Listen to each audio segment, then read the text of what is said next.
Welcome, everybody, to Oregon State University's Permaculture Design Pro class. This is the Base Map Clinic 2. So we're going to have an opportunity to go through students' base maps or questions. Nice to see everybody here. Before we start, how's the course going for folks? We're only into the second assignment coming up here, but how's it going for everybody? You want me to start? Yeah, that'd be great. Hey, Aaron. I'm way behind, so I'm just kind of going to observe today, just Sure. because I want to see exactly what's going on. This is my first online course, so I'm a little behind, but I just want to be an observer today. Sounds good, man. And hopefully, I just want to pick up something that I can use and do a good job. Yeah, you got her. You got her. And if you want to tackle the base map here on the call, we can do that as well. Anybody else want to chime in? I think it's going really well. It's exciting, inspirational. We're in the process of purchasing the property that we're doing the project on. Okay. So the space map, I'm not going to lie, it's extremely overwhelming. We did a property tour and there's a million things to map, and trying to figure out all of these tools and where to begin. I was like, so maybe you're not that far behind, Aaron. Thanks so much. Appreciate it.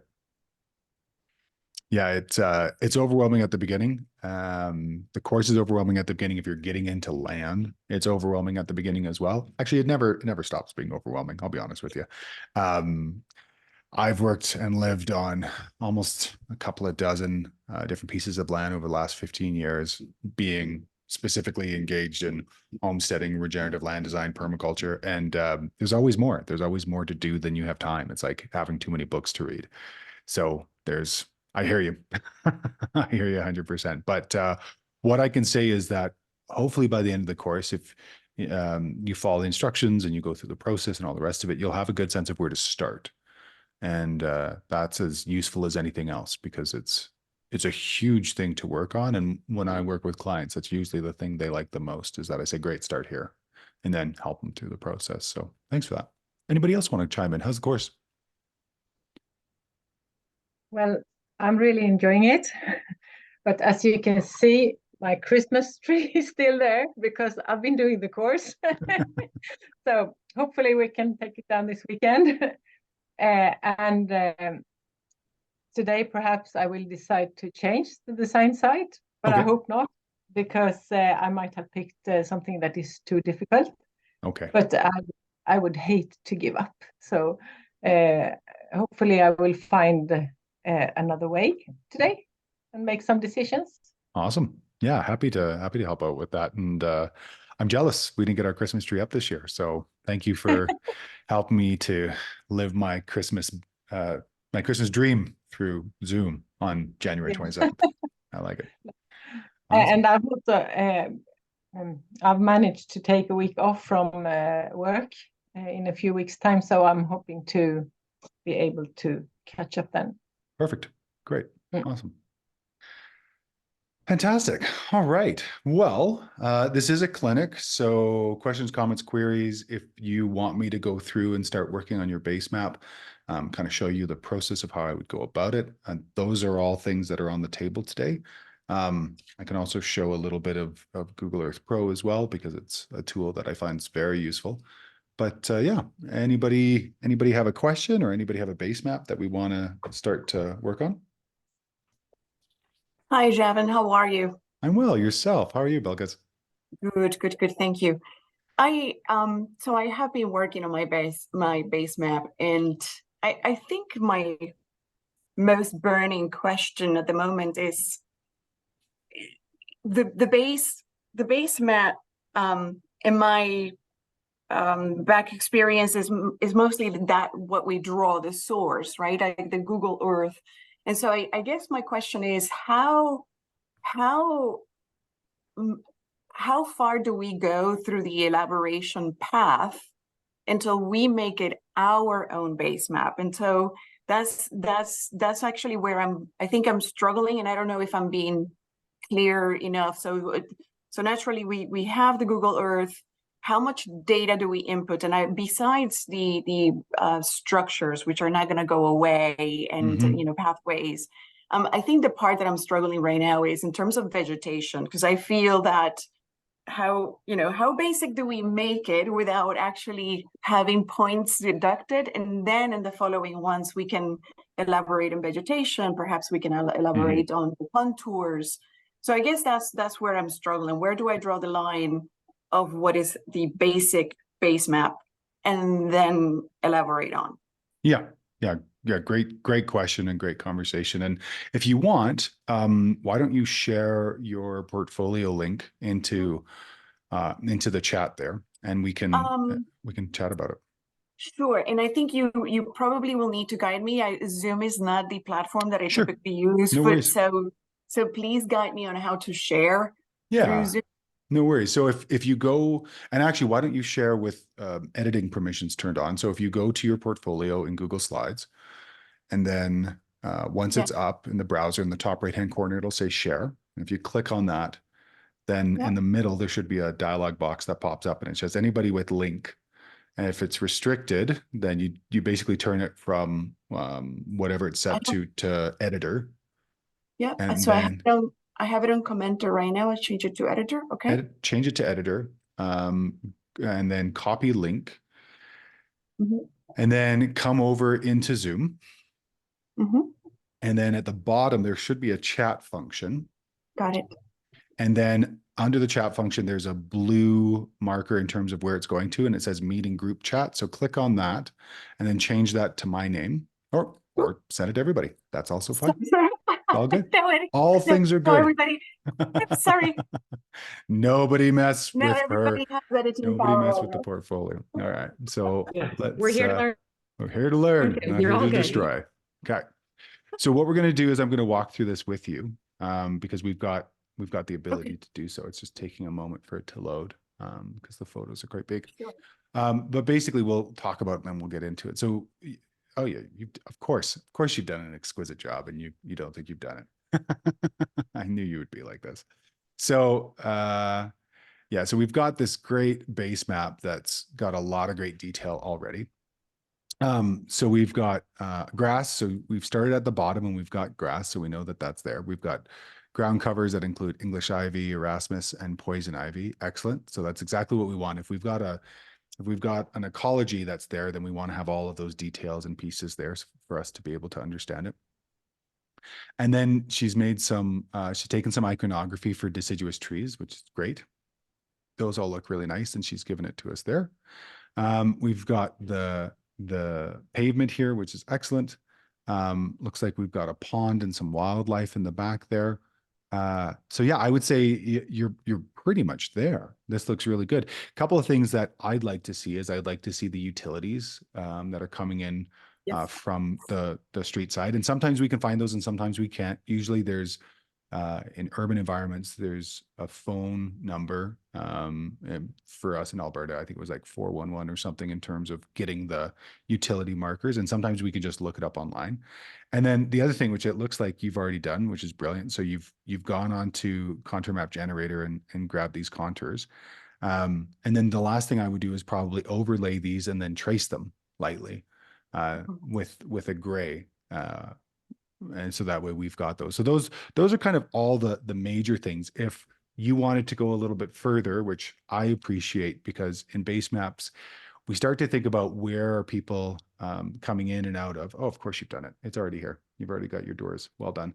Yeah, so we've got door location and swing location. So yeah, I would say that you've done a phenomenal job for what we're looking at here. And if we go to the just the overlay, yeah, this is great. So going back and forth, we have all this information digitized that kind of shows us what we have without that aerial. I think you've hit it. It looks phenomenal. The only thing I would say is probably, oh, here we go. So you just need to size your scale bar to your aerial that's taken off of Google Earth, and you're there. So bravo. So I guess my question is, I may have been going down through a rabbit hole with the vegetation piece. So I just wanted to feature some of the prominent specimens. But but I was concerned that if I overloaded this for a base map, then when I went into developing, it would be too much information to No, go I think through. this is good. I think this is Okay. good, especially because as I'm looking at it in terms of the vegetation aspect, and hold on, I'm gonna see if we've got any sort of visuals we can borrow from Google Earth. Yeah. So just give me a sec. I'm gonna bring it up.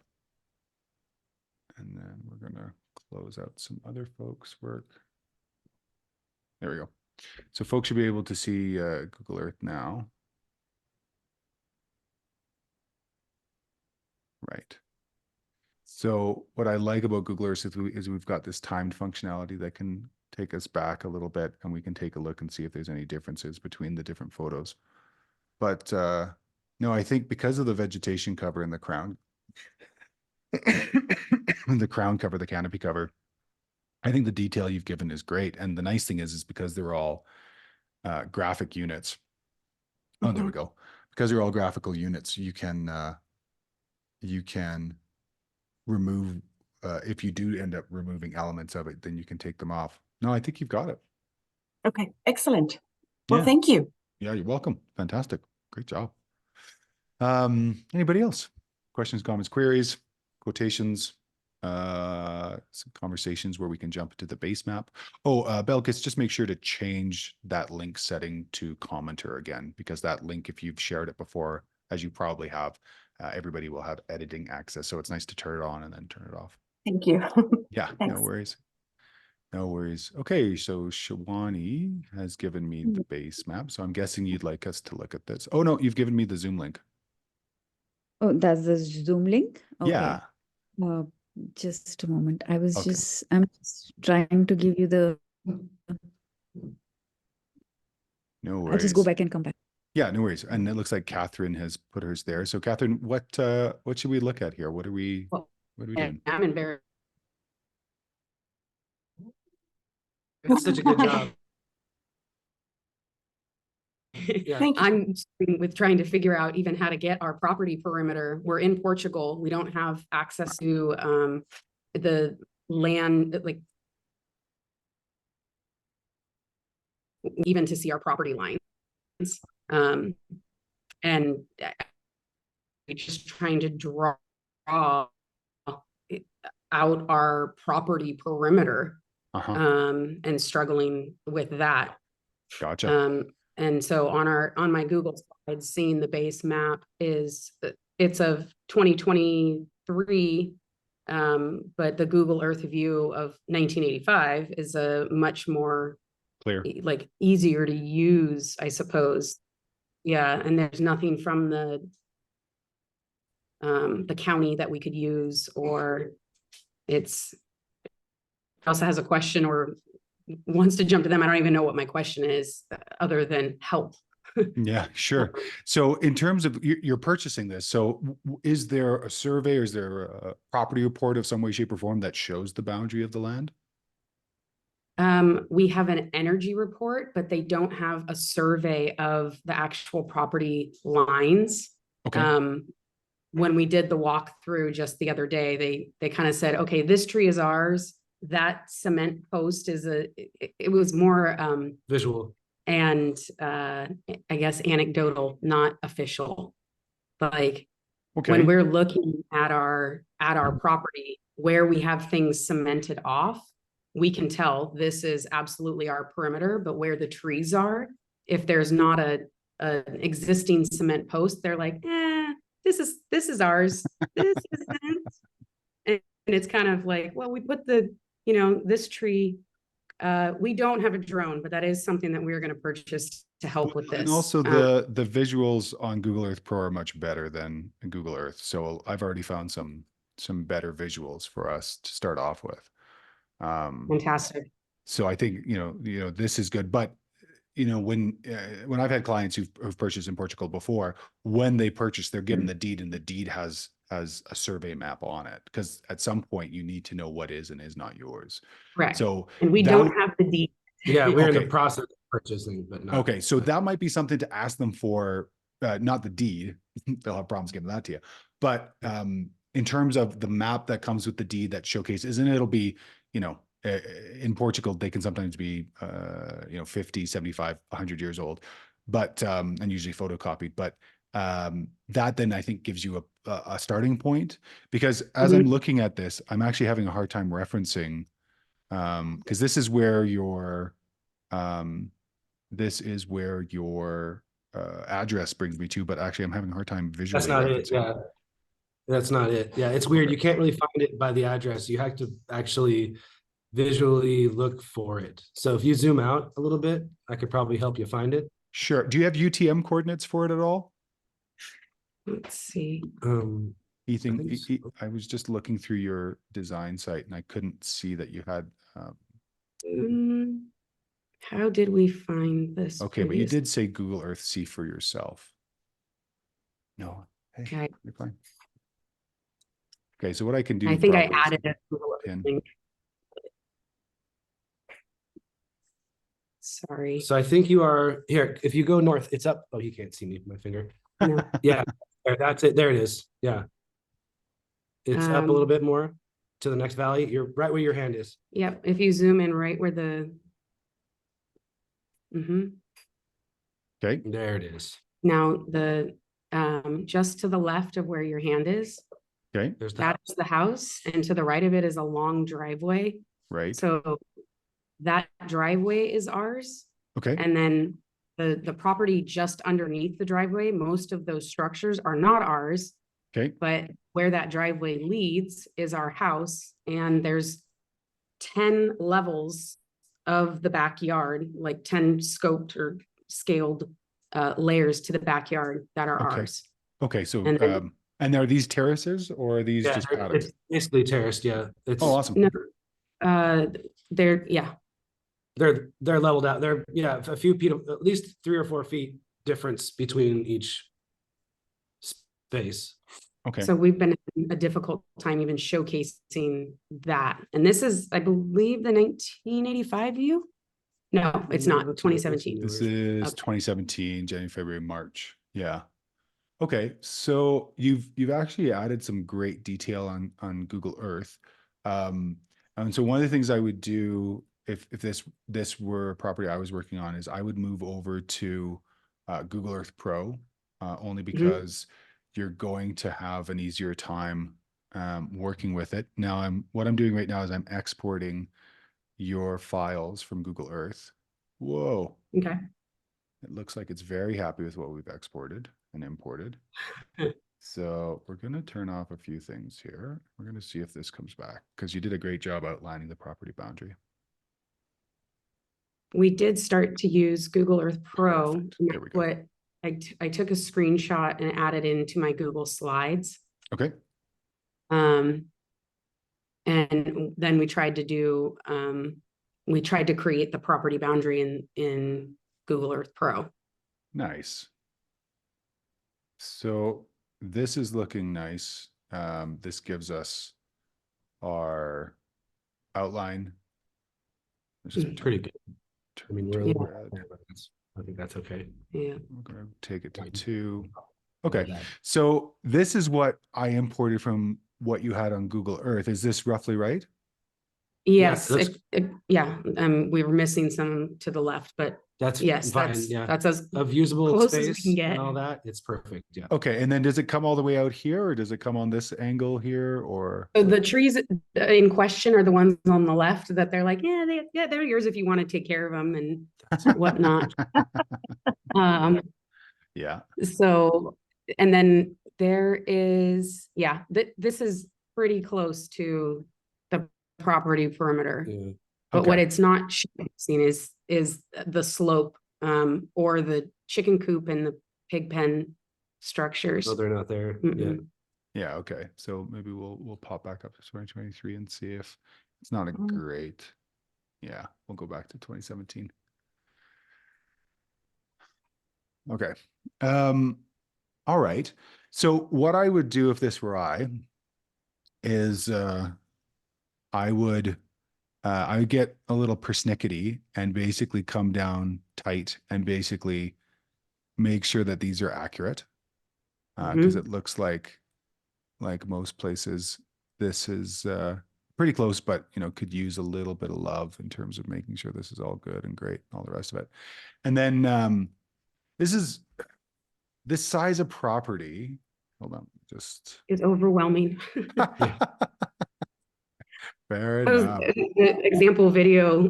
So they were talking about 120 acres. I was like, I can't even handle 1.2. I hear you. I hear you. We had 392 when we were in Oh. Canada, and it's a lot. It's a lot to manage. Okay, so a couple of ways to go about this.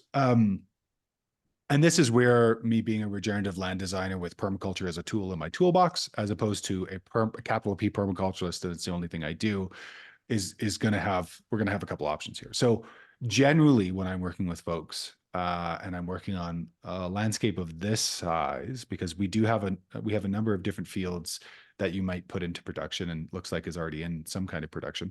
Mhm. I would probably just work off of Google Earth Pro is probably what I would Okay. do. And I would develop the map here. But because this is a permaculture design course, and because we're not actively teaching Javin's way of doing regenerative land design in a permaculture design course, what I'll do is I'll kind of hop back and forth and do both. And so the reason why I like using this approach is that we can start off by adding a folder.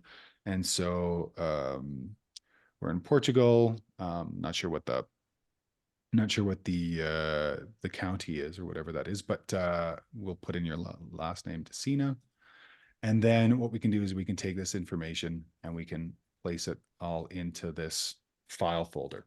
And the nice thing is this is saved, it's replicable, we can come to it. One thing you have to remember is you always have to click save my places to make sure that they're actually saved, because Google Earth doesn't have an autosave.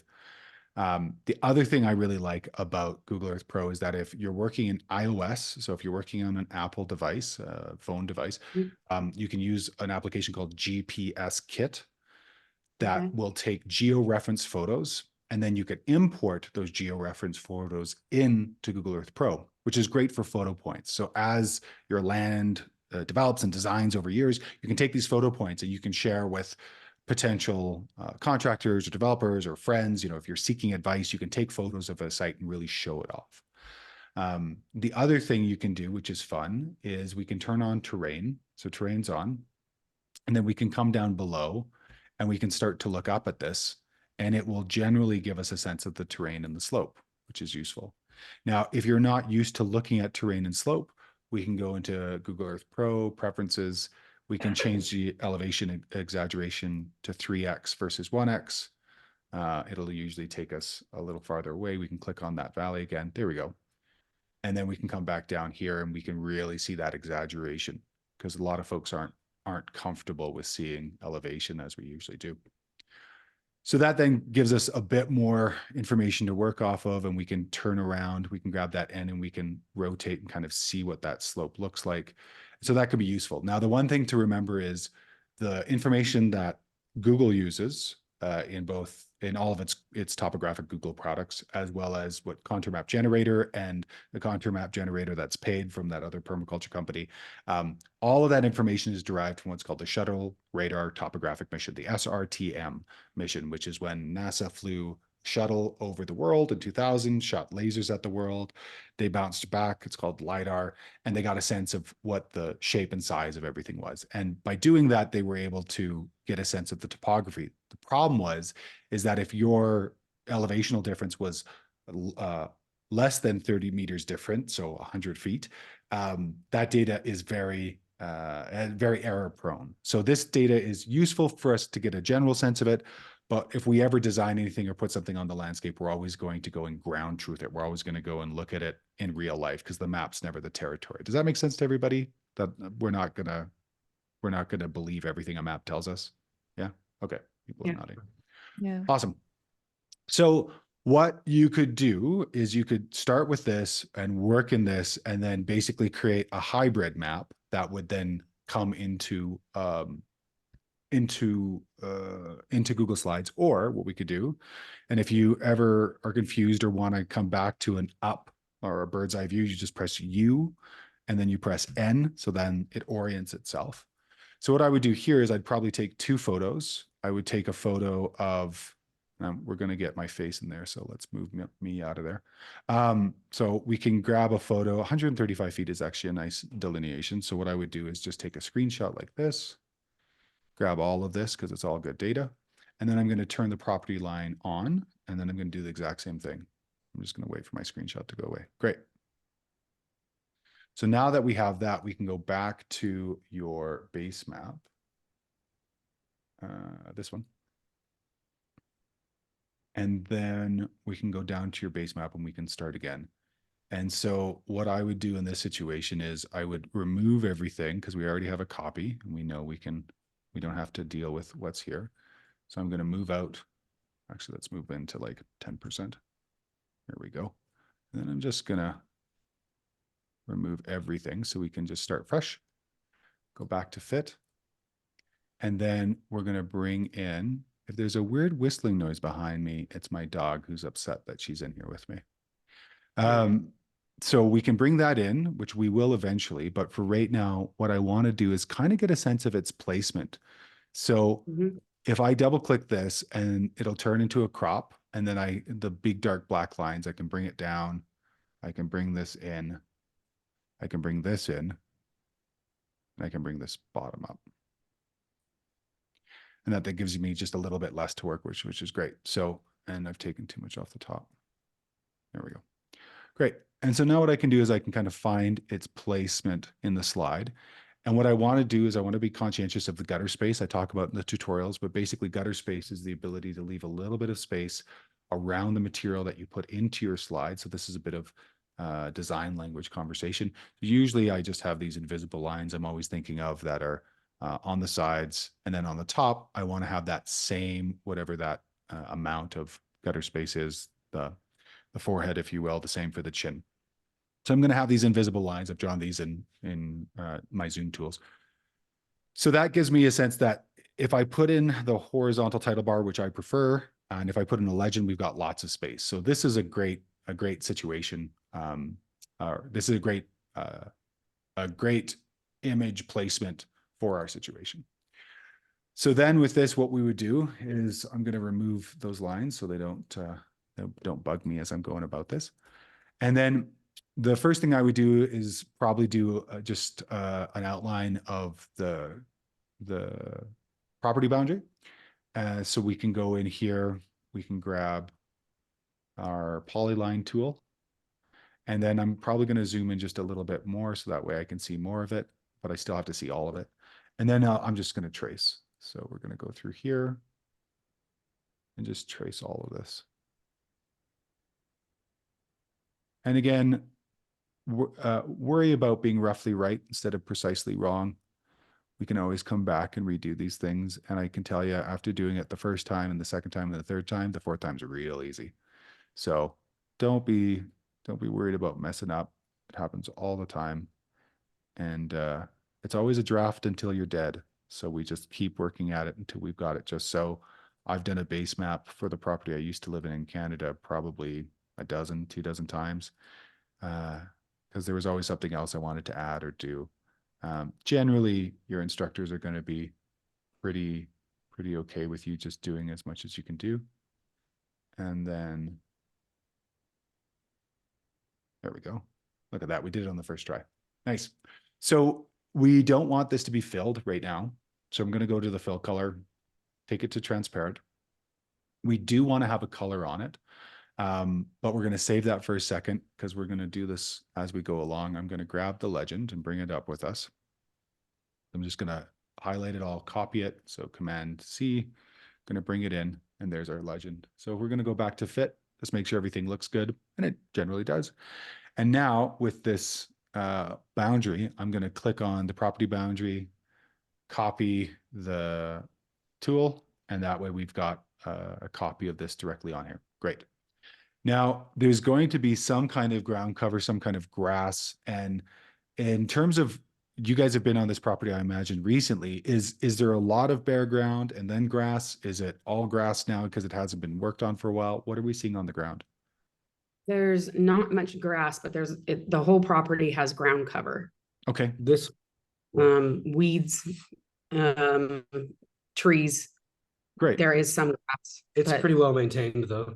It's not Okay. overgrown or anything. Oh, awesome. Awesome.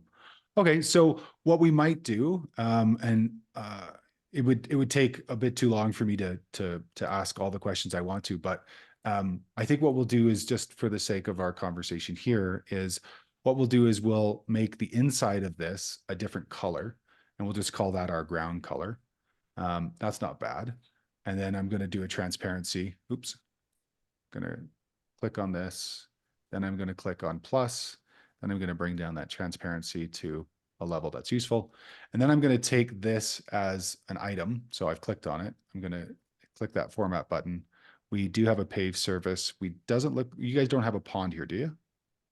There is in the 2023 image, but not Okay. in the, but it's a stone pond. It's a little duck pond. Okay, sounds good. So what we'll do is we'll just create a little square here. I'm going to bring this up here, grab this, copy the format, bring this over here, and we'll just call this ground cover. And then in here, what I would do is insert any plants you can recognize or ID. And if you can't, that's totally fine. When you're starting off, you don't know a lot, so that's fine. Okay, great. So that gives us the ground cover and the general basis of everything. And then basically what I would do is I would work myself from the ground up. So next I would probably put in your roadway.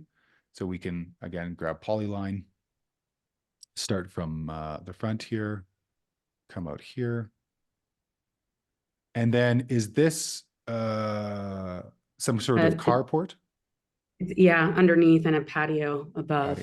Okay, great. Awesome. Nice spot. Yeah. Awesome. Okay, So great. what's hard to, we were struggling with demonstrating is how how many levels this is. Sure. Right. So there's a couple of ways to do that. Generally, we would use topographic information if it was available, but Portugal has very poor topographic information. So that said, we could potentially go into contour map generator, even though I've already said that it can be problematic. So let's take a look at that right now and see if there's some value to it. Contour map generator. And then I'm going to grab the coordinates off of Google Earth. So that way we've got something of value here. So just give me a sec. Add place marker. Great. And that then gives me those 2 UTM coordinates. All right.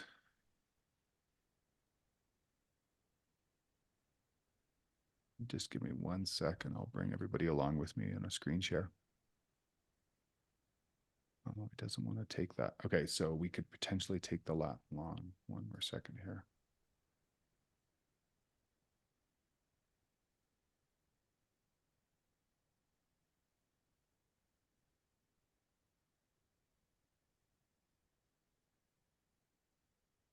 Righto. Okay, we're going to have to do it by eyeball. That's fine. Okay, so highly recommend you get used to looking at properties from an eyeball perspective, just trying to play around and find it, because it's a fun game to play. Okay, so we are looking in Portugal. So we're going to scroll in.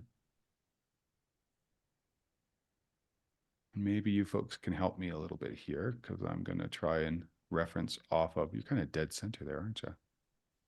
So a little higher than that. Let's see. north of Coimbra, south of Porto. Okay, great.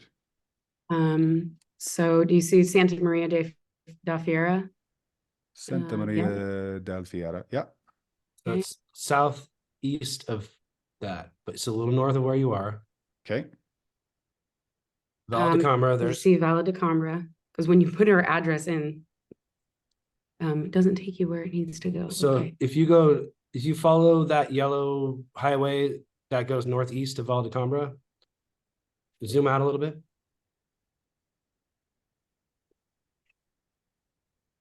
Because we lost it. You see Val de Câmara And over then here? Macieira de Câmara, right above that is the 2 valleys that we saw. Okay, so it's Yes. over here. Yeah. Yes. Now, if you go up, yeah, it's Keep following that N224. Okay. so right above the A of Aldia de Trabajadero. There's the first valley that we were in, and then right above that is where we are. Somewhere There, around here. Amiel. Okay. Ah, great success. Well done. I've done this a lot. And Just you then- cannot find it by the Yeah, address. It The just address does not does show not up. work, and there's the house. Great. Awesome. All right. So let's grab, hold on. I think I may have to Emil. All right. So we're going to grab the corner there. Oh. We don't want that much. Thank you very much. There we go. All right.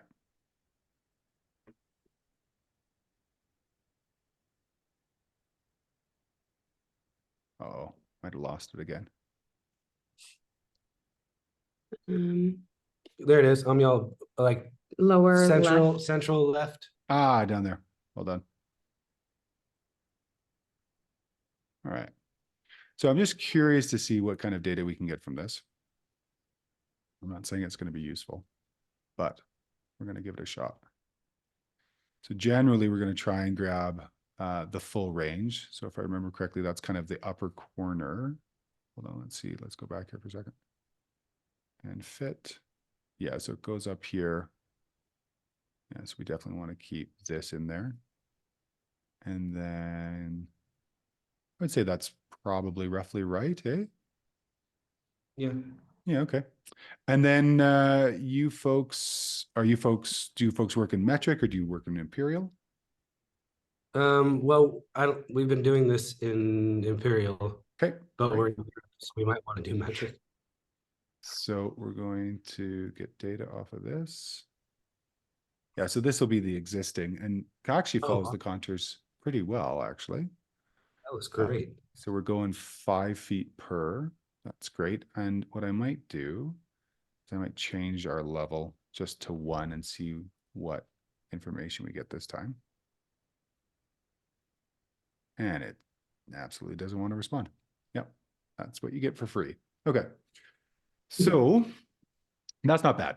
You know, we can take that, we can copy that, and we're going to copy all of it, including this metric up here. And we can bring that in. So that's a useful piece of information to show the amount of topographic information. I also work with a great GIS specialist who recently just made a series of maps, including some digital overlays for property in Portugal. So if you folks are keen on that, I'd be happy to chat about that later on.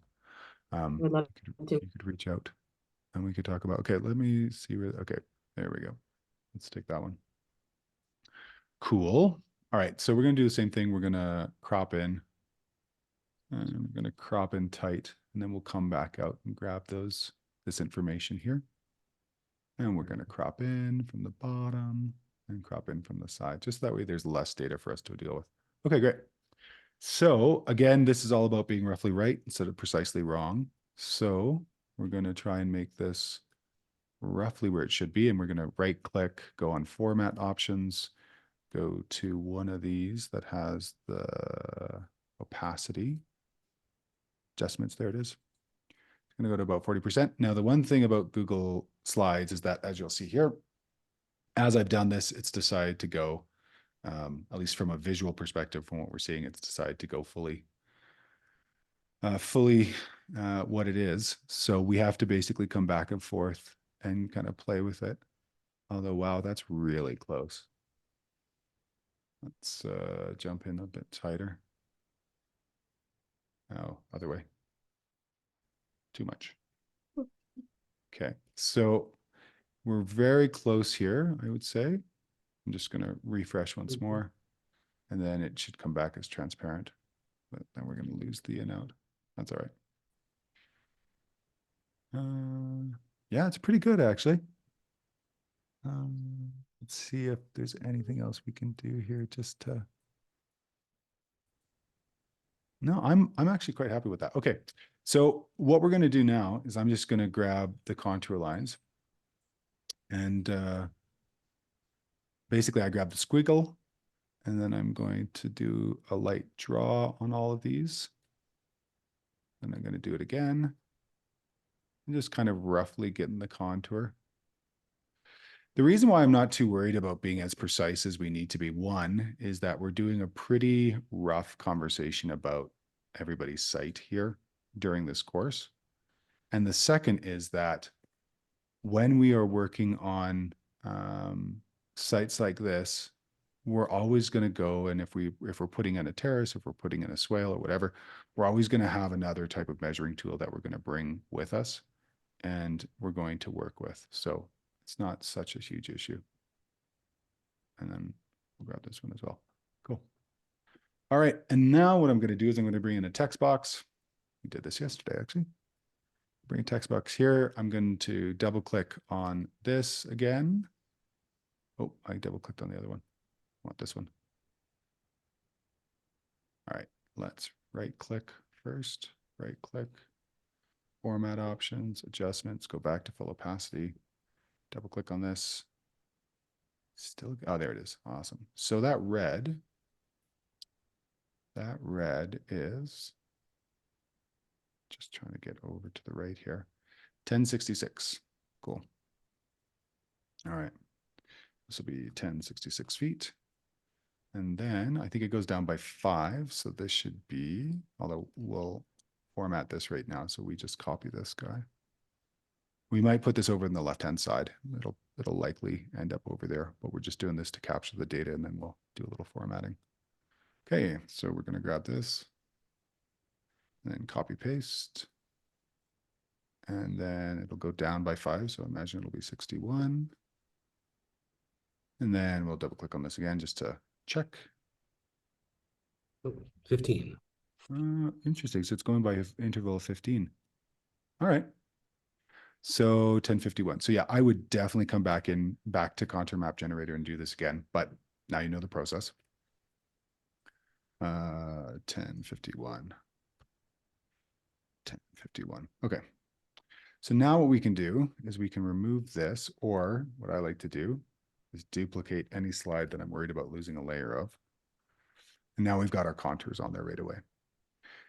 So this is a rather quick and easy way to grab rough contours. And what you'll find is when you remove the image, we now start to get a rough map that we can start to work off of. Does that make sense? Yeah. Okay, cool. So I think those contours are good. What I might do in this situation is, I'm just going to duplicate this again.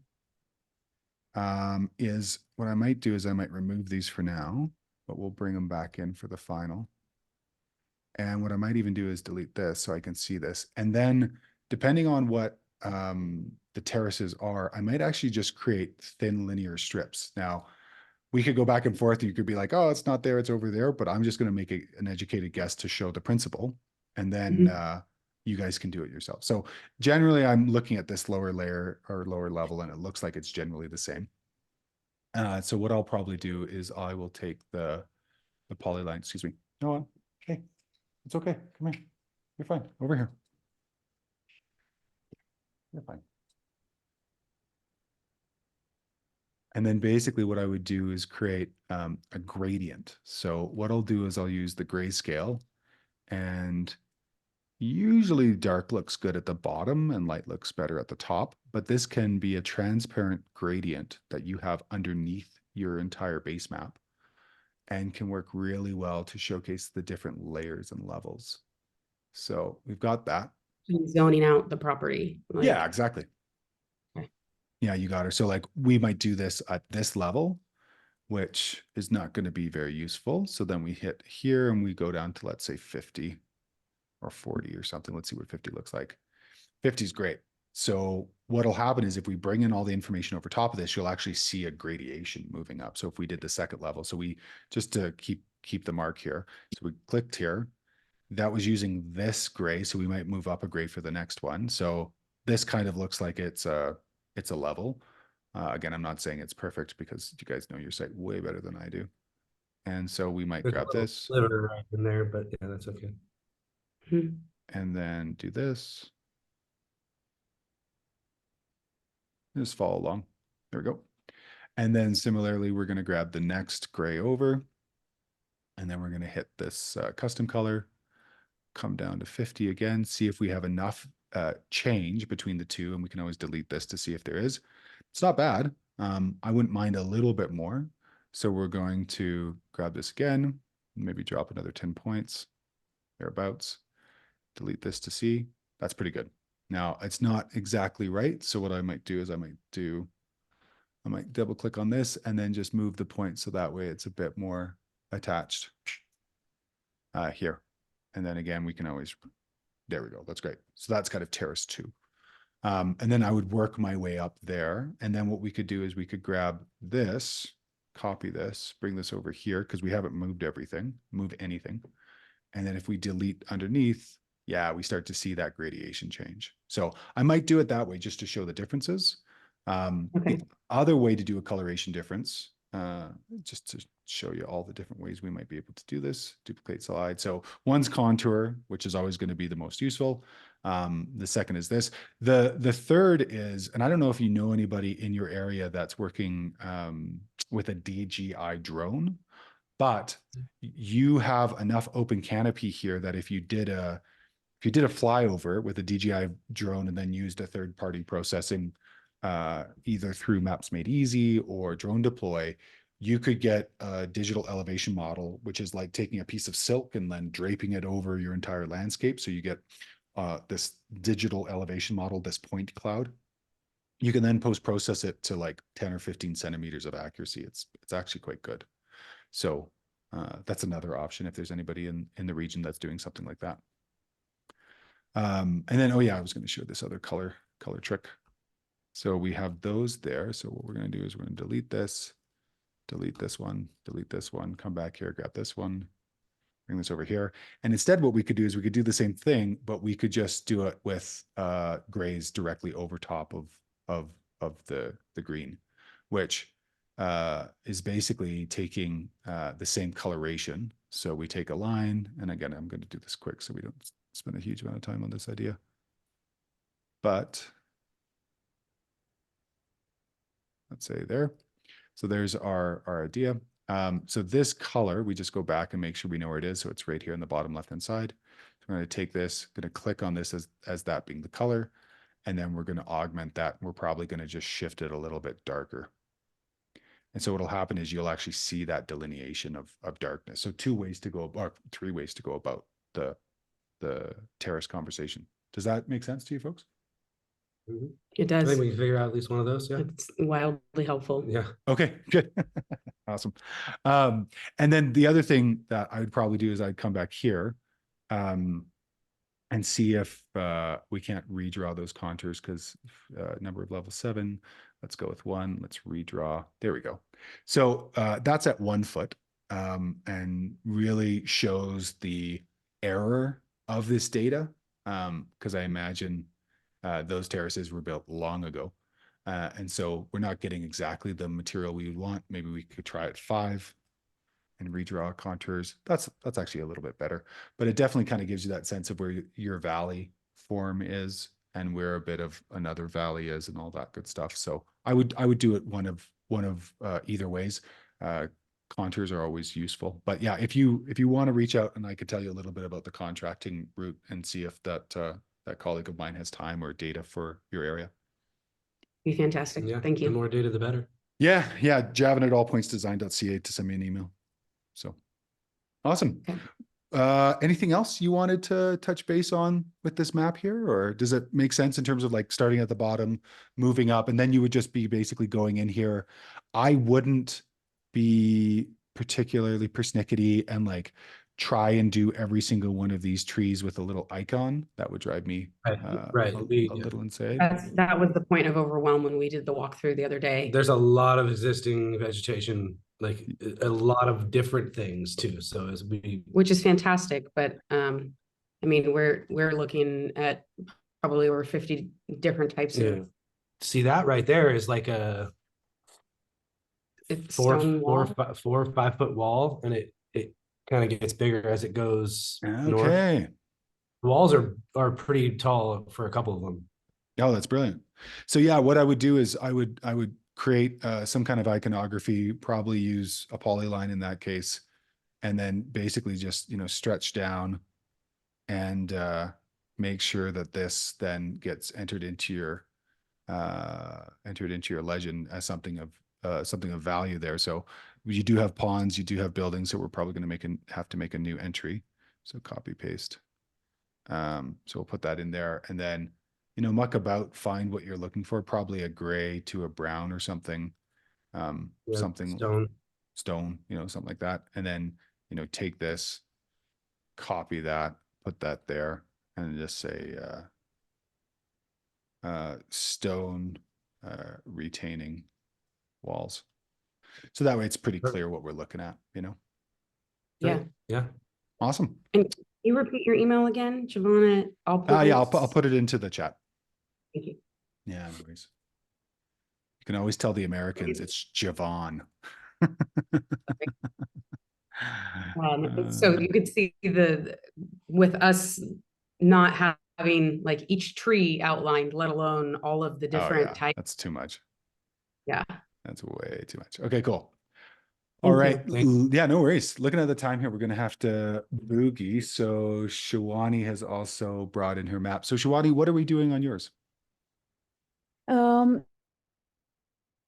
Actually, I've been really working the whole day and yesterday and many days before also. So after the yesterday's clinic, this thing.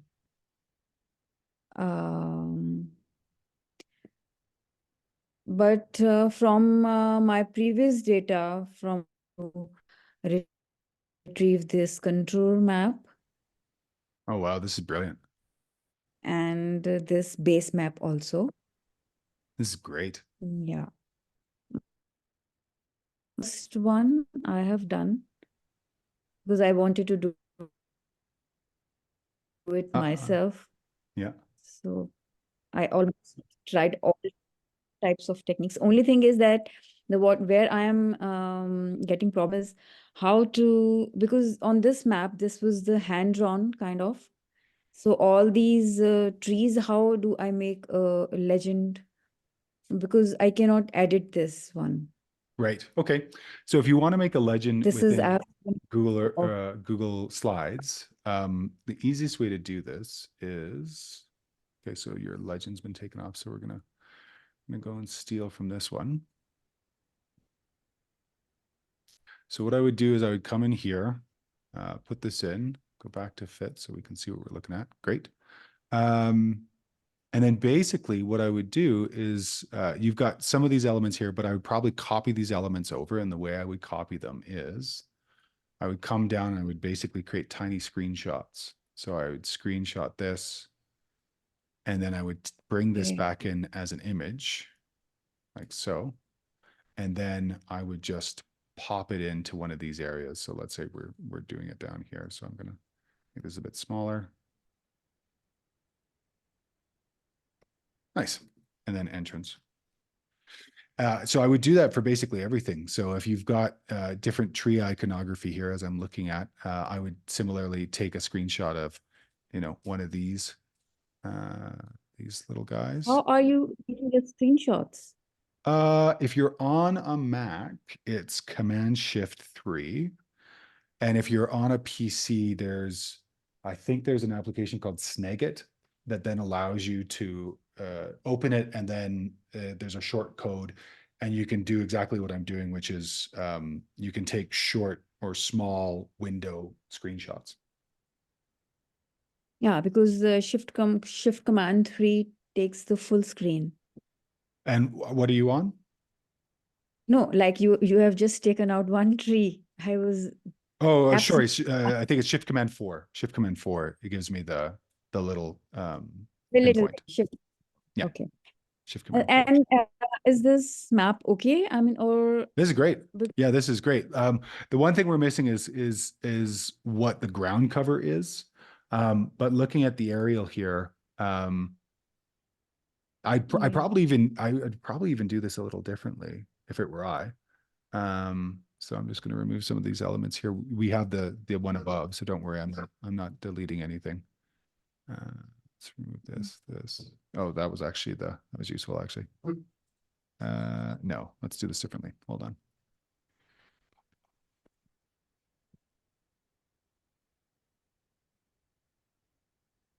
Nice site. So I'm going to grab this, copy this because we didn't move anything. So we've got this. And then what I'm going to do is I'm going to do a fill color of transparent. Great. So it looks like there is some specific production here. Like it looks like there's some gridded rows. Is that true? Is like these areas are these? These spaces are the trees are very sparse now because this is a very old photo and Okay. it shows that it's 22, but after this land was sold, so the the people, they really took so many trees, they cut so many trees out of it, and Oh, the okay. land was it's Okay. So if this is representative of the vegetation, then great. And then basically I'd probably just make a very light base color to go underneath it. And then just call it, ground cover, and then put in the speciations that you're familiar with. yeah. Great work.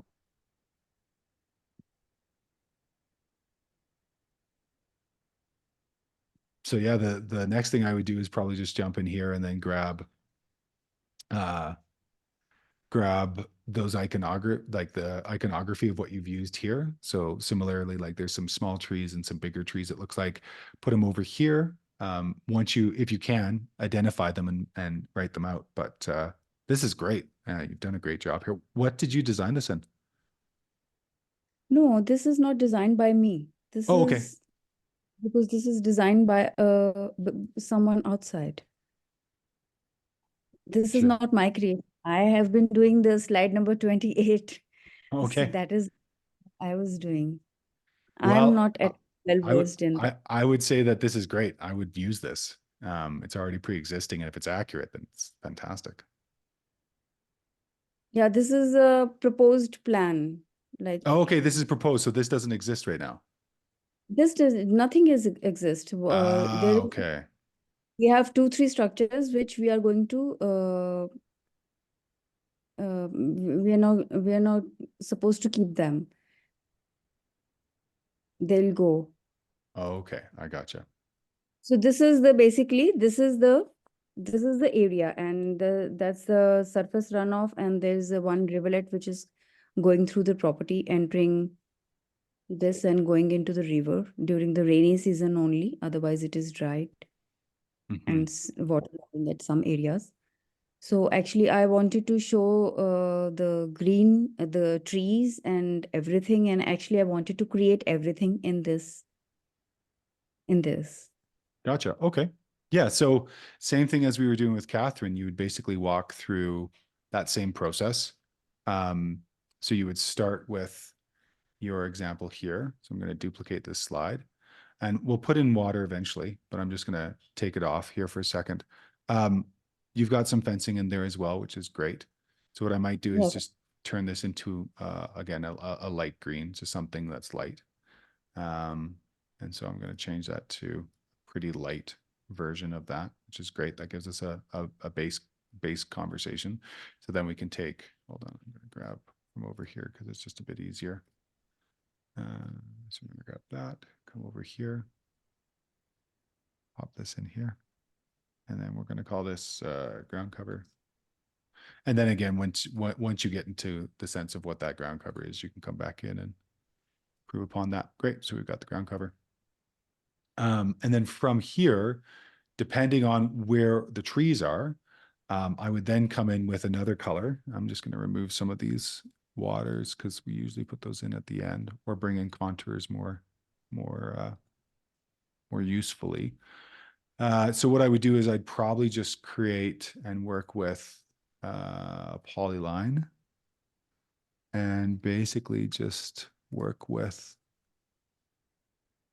developing where all of this forest is. And if the forest changes, because it looks, again, very much looks like it's a plantation.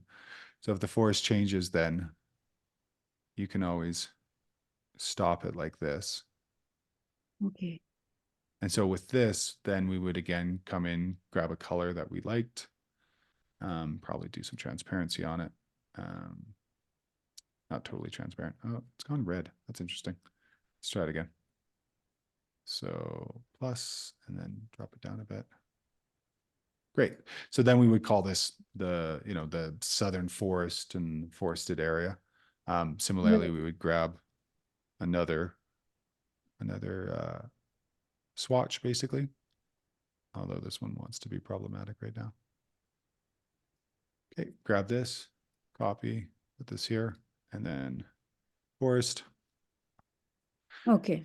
And then coming into it, again, this is why we work from the bottom to the top, so we avoid one of the pitfalls of this program, which is it has no layers. We could then throw in our pond here. Oh. So sometimes, especially if you're too far away, and this is why sometimes you got to get really close. If you are making a lot of very specific points, it will just stop the process. Okay. So then there, I try to cheat as much as possible. So if there is a pre-existing iconography, I try to just take that and use that quickly. So then we're going to grab this, bring this down here, put forest back in. Now you notice that there was a double line. That's only because there's a space below it. You can see there. So we just remove that and everything goes back to how it should be.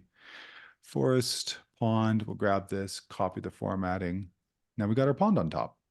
And then I would go in and do the same thing for the buildings and same thing for the road. And then probably put this into some specific like agricultural fields because it looks like this is agriculture very specifically being created, right? Yes. Rice, Okay. rice. Awesome. Yeah. So, you know, again, just come in here, get a little close. It's good to get closer because what'll happen is it'll just make it more accurate. So we can then take our trusty polyline tool, as long as it decides to work with us. And then I'm basically following along these lines. And then coming up here and following the tree line now. I'm not saying this is right. I'm just saying this is how I would go about doing it. And then bring it up here. And then another agricultural, you know, probably an orange, kind of an orangey something or other. Changing that color, making it a little transparent. A little more transparent. That's better. There we go. And then we're going to go fit. And then again, we're just going to copy the same thing that we've done before. Come here, rice production. Pretty sure my spelling's off on that. So right now there is no rice, but Okay. So just agricultural production, agricultural production. Yeah. Yeah. And then just walk through the rest of your site that way. Okay, okay, that's it. So, okay. No, I actually understand because I want to create something of my own rather than just copying what was existing. Sure, and that would be the way to do it here. And then the fencing, I'd probably grab the fencing and then order it up. So again, if it's underneath, you right click, order, bring to front, and then it's just a little bit more proud on that one. So yeah. Okay, that's what I'll do now. I understand how to do it. Awesome. Thank you. Yeah, you're welcome. Thank you. You're Thank welcome. you. Thank Okay, we've got time for one more. Jacob, it looks like you were the next one that you put on here. What did you want us to take a look at here? I've got something sort of different scope than everybody else. I feel like Okay. I'm not at the same point of the trash desert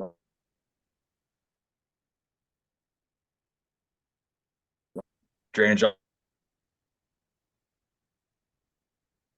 Jacob, dollars and things. you're cutting in and out, mate.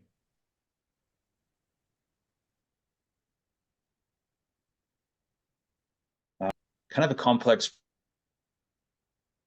restoring this desert to Jacob, something you're cutting in else. and out.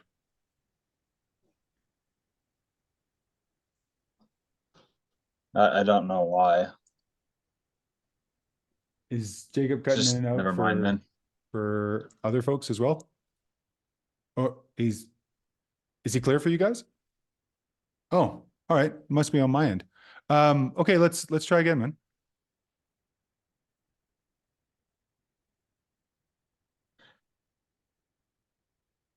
So mine, I have fairly complex contours because I'm 240 feet in elevation changes. Okay. And I guess I just don't know where to start with. They want me to put details in as if I know how to build some of this, and I do not. I need to do extensive restoration to an arroyo. Yeah. I'm finding myself where I don't know the first step to fill it out. I mean, I have a lot of detail here, Mm-hmm. Mm-hmm. but Okay. not the knowledge exactly yet. I mean, I've been reading through arroyo restoration articles by the government just to try to get there and other people's experiences, but I don't have it loaded up in there, but I have another picture where the Placer Mountain is draining down there, and you can see all the watershed, and you can see that the water is just running straight over, miles and miles and miles. I could do a screen share for that one. Yeah. Okay. So kind of two ways to go about this. Where is this topographic information source from? I got it from Google Earth Pro. Okay. And then how did you then transfer it into this form? Oh God, I don't even know. YouTube. Okay. So I did Good. trace lines all over a path on Google Earth Pro, and then I converted it from KML to GPX and then I was lost after that. And then I used some other really expensive program that mapped it out for me and gave me these options and contour lines. Okay. Sounds good. So if you were already in KML, I probably would have just stayed in Google Earth Pro and then taken screenshots off of Google Earth Pro and brought them in here. So that way your instructor can work with it. While we, Yeah, if you go down a little, I have on that same screen, on that same slide. I don't know. Oh, it's not showing up for you. I okay, do there have. we go. There we go. That's like the bottom two are Google Earth, and the top two are things that I was able to generate with a lot more detail. Mm-hmm. Okay. Yeah, well, if you were able to generate these in a KML or KMZ file, then they also can be imported directly into Google Earth Pro. So there's definitely value in that conversation because what's the size of this? How many acres are we looking at? 20 acres. Yeah, once you get over 2-3 acres, I like working with Google Earth Pro full time versus digitizing something and drawing it out and then coming back and forth. So maybe what we do, because I think there's a few folks that are keen on the Google Earth Pro conversation. I just saw somebody else had made a chat about it. Maybe what we do is I'll put out another poll and see if there's a time that works for everybody to meet up and we can just do a full Google Earth Pro conversation. Maybe what you can do is see how much of this material you can source into KMZ, KML, import into Google Earth Pro, see how that works and see if it actually shows up. And then we can go through it that way. Okay, I'll try to convert this, I think it's GPX or something along those lines, to KML again. Yeah. And see if I can look it on my map. Yeah, because what'll happen is if you're working in Google Earth Pro, again, I don't see any UTM coordinates or northing or easting, so I can't necessarily just bring this directly up into Google Earth Pro. But I think what'll happen is a couple of the Aurora projects I've worked on, working on Google Earth Pro has been super useful because we're actually getting a sense of scale and scalability and able to know where we'd want to grab the water. Because basically, without getting too into it, is and I don't know where this property line is, but this looks like our valley, so this looks like our valley. Generally, what we're trying to do is we're trying to create water stoppage or slowing the water in these little head cuts, because these all look like channelizations. And basically what happens is when water starts to channelize, it basically unzips a landscape. So once you get a drop that drop then creates more of an erosive capacity, and then you just lose all the way up the chain. So usually what we do is what's called low-tech erosion control within those channelizations. And then usually on contour, we try to spread that water out and into the landscape with as much possibility as we can. But that's probably what I would do for you, man. I think that's probably the best way to do it is let's take a look at another time. I'll send it out today or tomorrow, and it'll be specific to Google Earth Pro for folks who have larger projects. Okay. I think that'll get you further along. The other way to do this, which is exactly the same way that we were doing it here, is basically, you know, I can't grab stuff here, but basically what I would do is yours is one of the few that I would probably put on its side and put north to the east. So that way we've got a much bigger block. And very similarly, I would just start to put in ground cover and start to put in different vegetation and then different roadways and then the contours. So I would do it exactly the same way as we've been doing it thus far. Okay, I'll see what I can do to put my contours into Google Earth Pro so we have even more detail, and then I'll watch for your next meeting.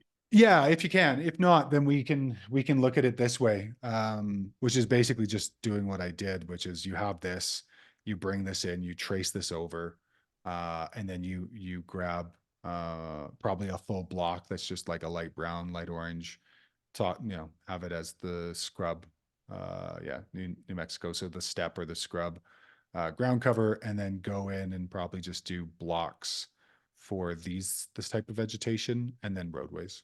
Yeah, you can almost ignore the top third of this whole property and focus on the bottom, because it's yeah. So why don't you, if you do get that all together, why don't you email me, javin@allpointsdesign.ca. It's also in the chat. Email me with those data pieces, and I can also take a look at what it looks like on my end. Okay, thank you. Yeah, you're most welcome. And then just scrolling back up here because we're over time. Erica, if possible, I'd like to ask some questions, but through showing Google Earth. Erica, what's your question? It's about the design site, because I have many houses on the site, and okay. Yeah, why don't you show me? Yeah, just a moment here. Great.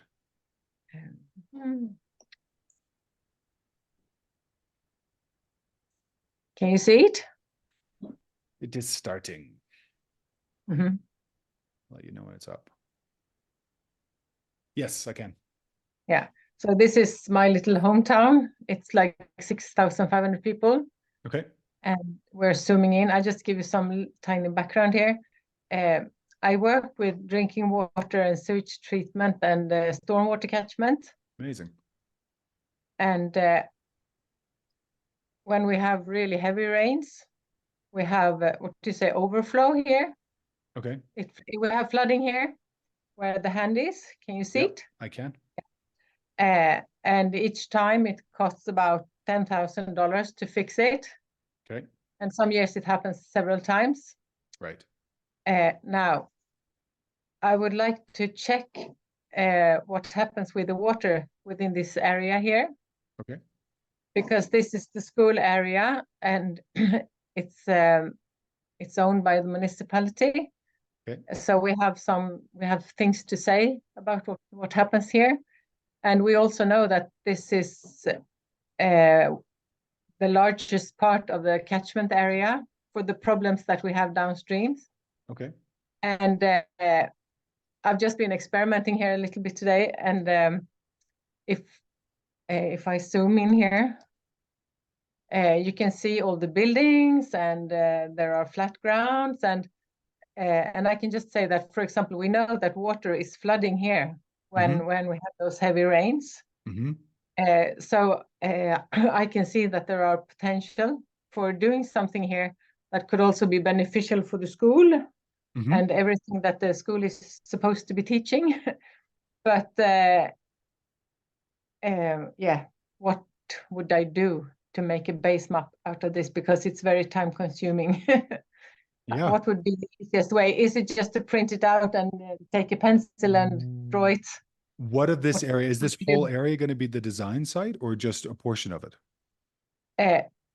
Well, I think that I work just like 500 meters away from this place, or 300. So it's easy for me to run out there every time we have a rain. So I'm thinking that the rain thing will be the more important thing. And I would say perhaps I would do a permaculture design like on the not on the most detailed level. Do you understand what I mean? Sure, but are you going to be designing for water this entire area in red or just a portion of this area? I will be, because this here is the highest point.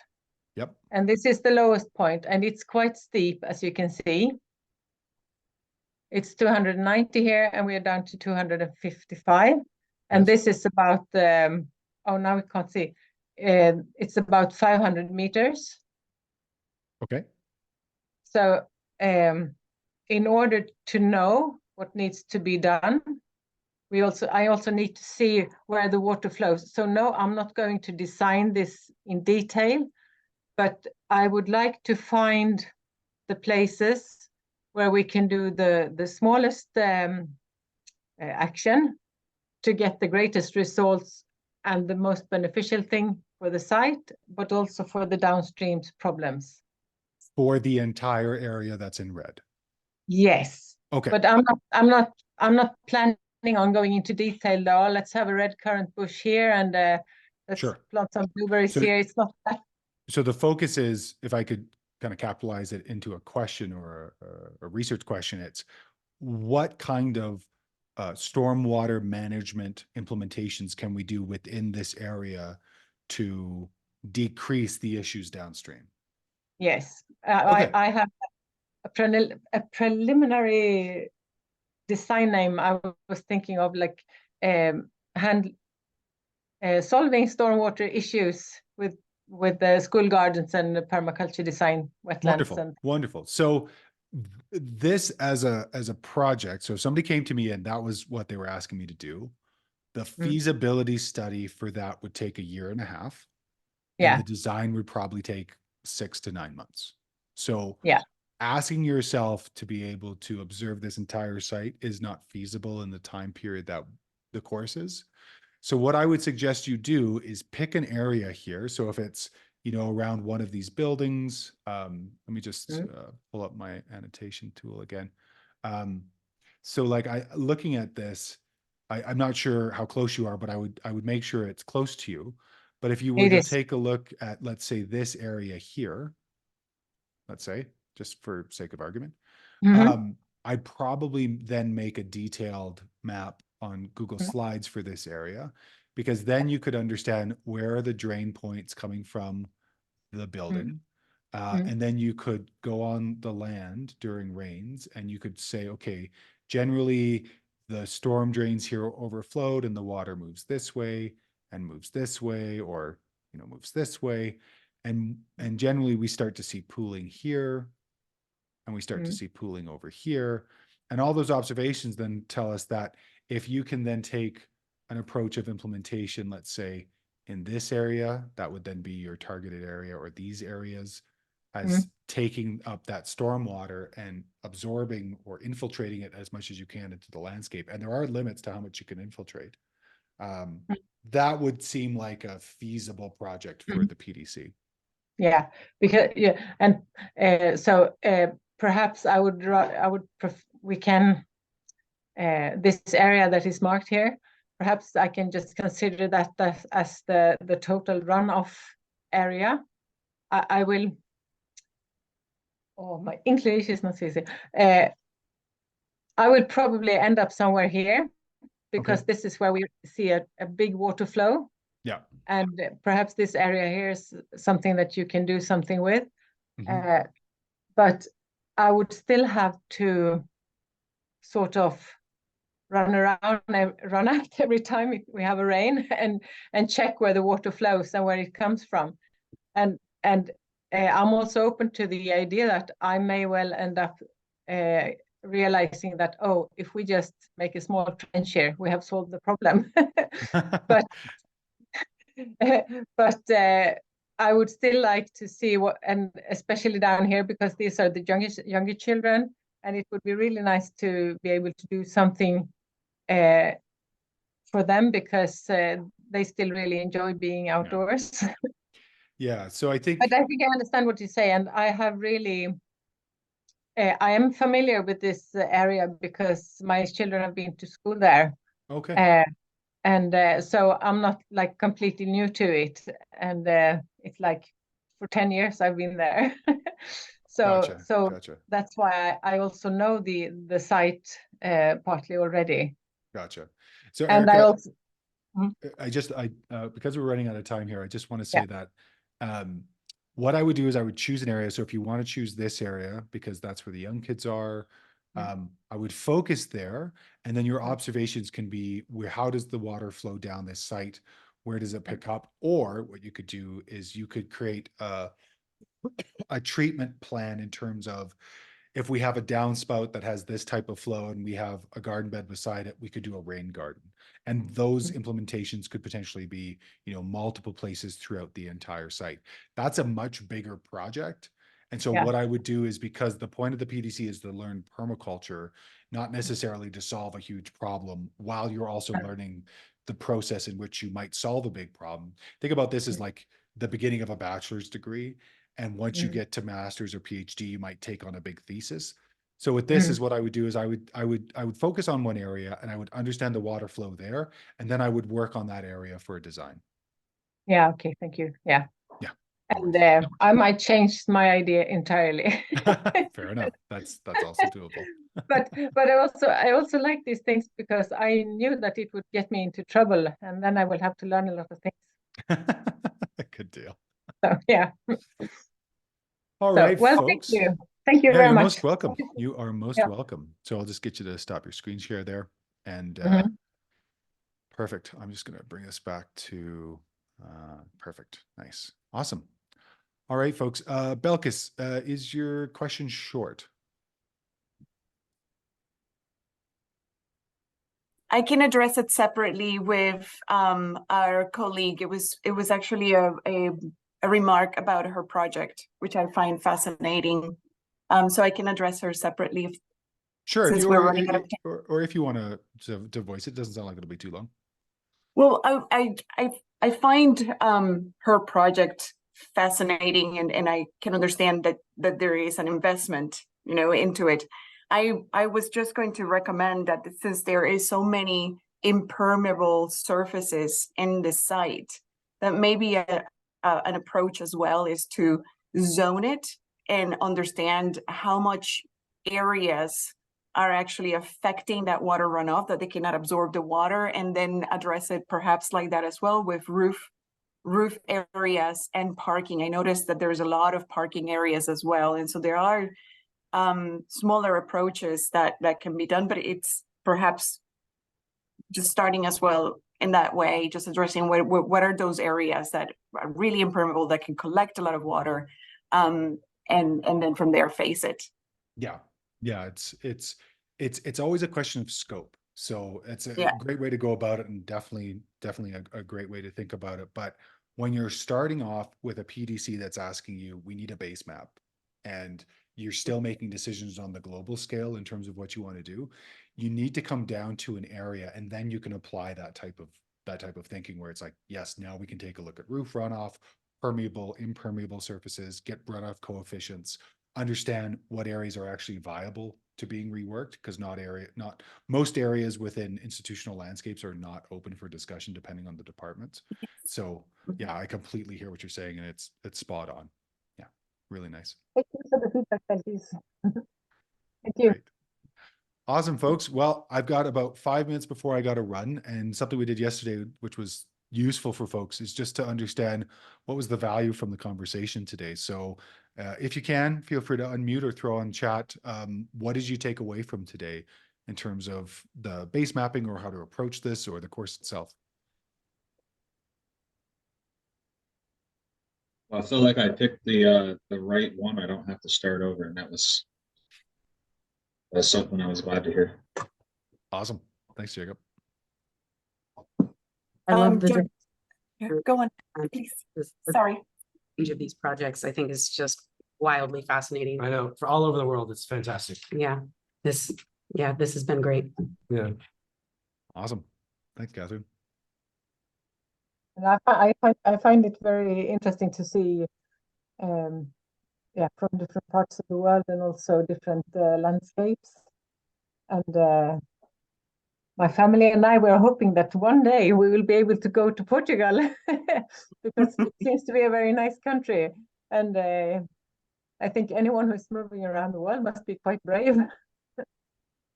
Well, part of this course was to network and to bring community together. So if anybody wants to come and visit and help us create this permaculture farm, that's why we moved Yeah. We from are welcome- California to Portugal 4 months ago. Welcome help. Mhm. Definitely. That's wonderful.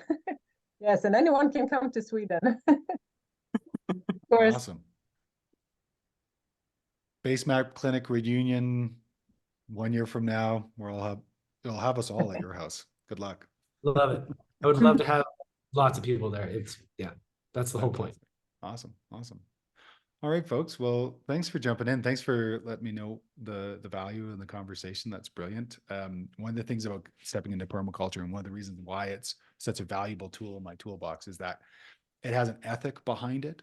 It's not just a technical approach. It also has a mental, emotional, and some would say a spiritual approach, which is why you can find a lot of really interesting, like-minded people. And when I was teaching full PDCs, we would always talk about, why are you here? And I would answer the question as well. And my answer was always because it brings some of the most interesting, fascinating people into my life. And I love learning with people who are so vivacious for learning, and they want to take their learning and they want to apply it in a useful way. It's not just learning for learning's sake, as a lot of infotainment is, but it has a practical aspect. So this is the beginning of something great for hopefully most of you, if not all of you. And I'll take a look, and we'll probably throw out another doodle just to see if there's a couple more times to jump in, take a look at clinics, and we'll dedicate one of those clinics, depending on Jacob's ability to grab some data, to Google Earth Pro. And if there's others that want to play in that one, we'll see you again there. But thanks, everybody. It was great to see you. And if you want to say goodbye and unmute yourself, now's the time to do so. Bye. Thank you. Goodbye. Hi, everyone. Bye.